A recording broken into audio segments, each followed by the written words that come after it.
Hi, welcome to our mini class on our positive thought this week, focused on reflection. So before we begin, quick reminder, each day this week there's a post for you on our community Facebook page offering ideas and food for thought around this topic. So if you'd like, please stop by there, maybe a few minutes each day to check out the posts and enjoy.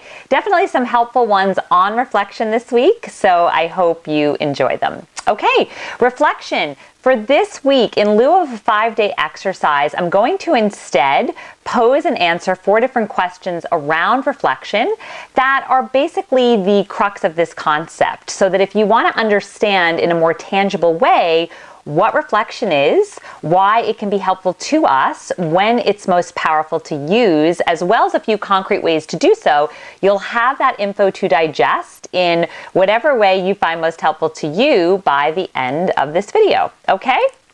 All right, so question 1 around our topic today is a pretty straightforward, obvious one, and that's what exactly is reflection? So reflection's contemplation, it's examination of something. It could be our work or ourselves, and in that case, it would be self-reflection. So maybe our behavior, goals, choices, anything really that perhaps we want to pause and give some thought to. It's also usually done alone in silence, and stillness is helpful too when we reflect, although it's definitely not mandatory while reflecting. Still, it can be very helpful for many of us. So in essence, reflection is time spending getting still and or quiet and deliberately thinking about something, giving thought to something, okay? So that's Q&A number 1. Question 2 for this week's topic is why reflect? So why should we even take a moment of our precious time to reflect? Well, in my humble opinion, there are many good reasons to. For one, it creates a space for us to be with ourselves. And as we know from many other topics I've done here, time spent alone with ourselves brings about endless positive benefits, because when we spend time with ourselves, we get to know ourselves better. So everything in our lives has the power to improve. So this first benefit is more self-knowing. Another potential benefit of reflection is being able to observe what's working in our lives, so we know to keep doing that, or maybe even more of that, so perhaps we can exceed our current levels of joy and or success in some area or multiple areas in our lives. Lastly, another benefit I'll mention is observing too where perhaps things aren't working so well for us in our lives, so that we can stop that or those behaviors and make some positive changes. So as you can see, there are many potential positively life-changing reasons for us to spend some time in reflection.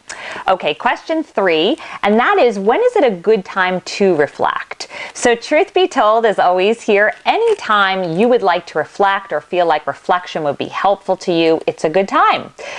There are also times in our lives, or times within each year of our lives, where it might feel more ideal to us, a natural feeling or need we get to want to go inward a bit and reflect. So times of the year we might feel like this or find it most helpful would be when there's a naturally new beginning awaiting us, like right before the new year. So late December can be a great time for some reflection, looking back at the last 12 months and asking ourselves, what did I accomplish? What didn't I accomplish? What did I learn? And extracting lessons from the previous year so we can have an even better year ahead. So this is quite a popular time of year to do some reflection. Other natural popular times we might want to do some reflecting could be before or after a big event in our lives, like getting married, becoming pregnant, giving birth, buying a new home. Also at the start or end of a new season or a new month. So there are a lot of naturally built-in opportunities for us to reflect, and of course, reflect as much or as little as we'd like. All right, last question for today on this topic, number 4, is what are some resources available to help guide our reflection if we'd like to have some guidance? So obviously, all I can share as resources are ones I use or have used. Please remember, though, as always here, that what I find helpful may not be helpful to you and vice versa, as we're all different, okay? So one specific resource I use and have been using annually now for 15 years is a book by Ginny S. Ditzler called Your Best Year Yet.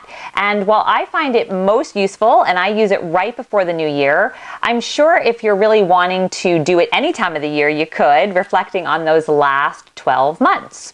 A second resource I know of and have also used and loved is one that again is designed primarily to be used right before the new year. And this one is Tish Oxenrider's 20 Questions for a New Year's Eve Reflection that you can find on her website called The Art of Simple. So if you're interested in checking this resource out, I'd suggest Googling 20 Questions for a New Year's Eve Reflection, The Art of Simple, and if it's for you, enjoy. A final suggestion in regards to resources for reflection is to use your own that maybe you already have, or to do your own research and find some that seem to speak directly to you and use them. So maybe an online article or post, a book you find on Amazon, or a suggestion even you receive from someone reliable and you obviously trust very much. Okay, I wish you a wonderful time reflecting. Should you decide to do some for yourself this week, please too use the share button in this video to share this with other like-minded fabulous females who also might want to do some reflecting. I wish you a beautiful week and thanks for being you, as I genuinely appreciate all the ways you positively contribute to our world, large and small. I look forward to seeing you here again next week. For right now though, enjoy your day. Bye.